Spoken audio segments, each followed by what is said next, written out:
Iran এমন একটি দেশ যাকে সহজে বোঝা যায় না। এই দেশটি ক্যামেরার সামনে খুব বেশি কথা বলে না, কিন্তু পর্দার আড়ালে নীরবে নিজের কাজ চালিয়ে যায়। ইতিহাস বলছে ইরান সবসময় গোপন প্রস্তুতি আর হঠাৎ চমকের কৌশলে বিশ্বাস করে। ভূগর্ভস্থ ঘাঁটি, গোপন সামরিক প্রকল্প আর নিঃশব্দ শক্তি বাড়ানো, এই তিনটি বিষয় ইরানের সামরিক নীতির সঙ্গে বহু বছর ধরেই জড়িয়ে আছে। আর ঠিক এই কারণেই সাম্প্রতিক কিছু ঘটনার পর আন্তর্জাতিক নিরাপত্তা বিশ্লেষকরা নতুন করে চিন্তায় পড়েছেন। এই উদ্বেগের মূল কারণ হয়ে দাঁড়িয়েছে একটি ঝাপসা ভিডিও ফুটেজ। ভিডিওটি খুব পরিষ্কার নয়, ক্যামেরা কাঁপছে, আলো কম, কিন্তু যা দেখা যাচ্ছে তা যথেষ্ট ভয় ধারণার মতো। ভিডিওতে দেখা যায় ইরানের দক্ষিণাঞ্চলের একটি পাহাড়ি এলাকায় পাহাড়ের গভীরে খোঁড়া বিশাল এক ভূগর্ভস্থ স্থাপনা। সেই স্থাপনার ভেতরে তৈরি হচ্ছে অস্বাভাবিক বড় আকারের একটি ক্ষেপণাস্ত্র। এই দৈর্ঘ্য সাধারণ মিসাইলের তুলনায় অনেক বেশি, ইঞ্জিনের আকারও অস্বাভাবিকভাবে বড়। এই দৃশ্য দেখেই অনেক সামরিক বিশেষজ্ঞ বলছেন এটি কোনো সাধারণ ক্ষেপণাস্ত্র হওয়ার কথা নয়।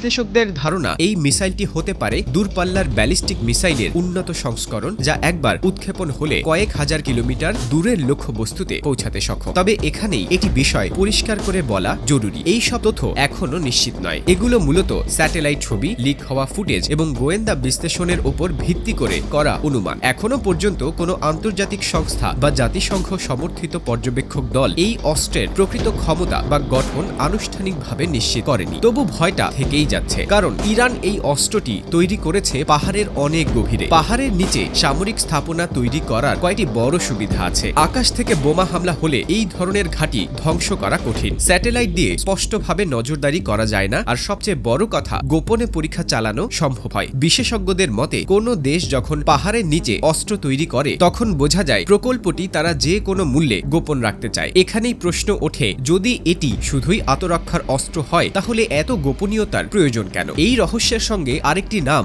বারবার আসছে, আর সেটি হলো চীন। একাধিক আন্তর্জাতিক প্রতিবেদনে দাবি করা হচ্ছে এই প্রকল্পে চীন সরাসরি কোনো মিসাইল তৈরি করেনি, তবে কিছু গুরুত্বপূর্ণ প্রযুক্তি পরোক্ষভাবে সরবরাহ করেছে, বিশেষ করে ইলেকট্রনিক কন্ট্রোল সিস্টেম, নেভিগেশন প্রযুক্তি এবং কিছু ডুয়াল ইউজ কম্পোনেন্ট, যেগুলো সাধারণ শিল্প কারখানায়ও ব্যবহার করা যায়, আবার আধুনিক অস্ত্র তৈরিতেও অত্যন্ত গুরুত্বপূর্ণ। এই ধরনের প্রযুক্তি দেওয়ার পর চীন সব সময় বলতে পারে তারা কোনো অস্ত্র সরবরাহ করেনি, কিন্তু বাস্তবতা হলো এই প্রযুক্তিগুলো ছাড়া আধুনিক মিসাইল তৈরি করা প্রায় অসম্ভব। অনলাইনে আরেকটি বিষয় খুব বেশি আলোচনায় এসেছে, আর সেটি হলো এই অস্ত্রের ধ্বংস ক্ষমতা। এই মিসাইলের ক্ষমতা নাকি ৮০ থেকে ১০০ মেগাটন পর্যন্ত হতে পারে, কিন্তু এখানে খুব পরিষ্কারভাবে বলা দরকার এই দাবি এখনো কোনোভাবেই প্রমাণিত নয়। সামরিক বিশেষজ্ঞদের মতে এত বিশাল ধ্বংস ক্ষমতা সাধারণত কেবলমাত্র নিউক্লিয়ার সুপার পাওয়ারদের কাছেই সীমাবদ্ধ। ইরানের ক্ষেত্রে এখন পর্যন্ত এমন কোনো নির্ভরযোগ্য তথ্য নেই যা এই দাবিকে নিশ্চিত করে। তবে এটুকু বলা যায়, যদি এই মিসাইল প্রকল্প সফল হয় তাহলে সেটি ইরানের ইতিহাসে সবচেয়ে শক্তিশালী অস্ত্র হতে পারে। আরও একটি বিষয় নিয়ে আলোচনা চলছে, সেটি হলো মাল্টিপল টার্গেট প্রযুক্তি। ধারণা করা হচ্ছে এই মিসাইলটি আকাশে উঠে মহাকাশে গিয়ে কয়েকটি অংশে বিভক্ত হতে পারে এবং একসঙ্গে একাধিক শহরে আঘাত হানতে সক্ষম হতে পারে। এই প্রযুক্তিকে বলা হয় মাল্টিপল টার্গেট বা MIRV প্রযুক্তি। বর্তমানে পৃথিবীতে হাতে গোনা কয়েকটি দেশের কাছেই এই প্রযুক্তি রয়েছে। ইরান যদি ভবিষ্যতে এই স্তরে পৌঁছাতে পারে তাহলে শুধু ইরান নয়, পুরো মধ্যপ্রাচ্যের সামরিক ভারসাম্যই বদলে যাবে। সবচেয়ে গুরুত্বপূর্ণ বিষয় হলো এই সবকিছু ঘটছে এমন এক সময়ে যখন মধ্যপ্রাচ্য আগে থেকেই অস্থির। ইসরায়েলের সঙ্গে উত্তেজনা, যুক্তরাষ্ট্রের দীর্ঘদিনের নিষেধাজ্ঞা, আঞ্চলিক প্রতিদ্বন্দ্বিতা, সব মিলিয়ে ইরান প্রচন্ড চাপের মধ্যে রয়েছে। ইরান বারবার বলছে তারা যুদ্ধ চায় না, তারা শুধু আত্মরক্ষার জন্য নিজেদের শক্তি বাড়াচ্ছে। কিন্তু বিশ্লেষকরা বলছেন যখন কোনো দেশ নীরবে এবং গোপনে নিজেদের সামরিক ক্ষমতা বাড়াতে থাকে তখন আশেপাশের দেশগুলো স্বাভাবিকভাবেই আতঙ্কিত হয়। এই কারণেই এখন বিশ্ব রাজনীতিতে কিছু প্রশ্ন বারবার ফিরে আসছে। ইরান কি সত্যি নতুন কোনো ভয়ঙ্কর অস্ত্র বানাচ্ছে, নাকি এটা কেবল কৌশলগত ভয় তৈরি করার একটি উপায়? চীন কেন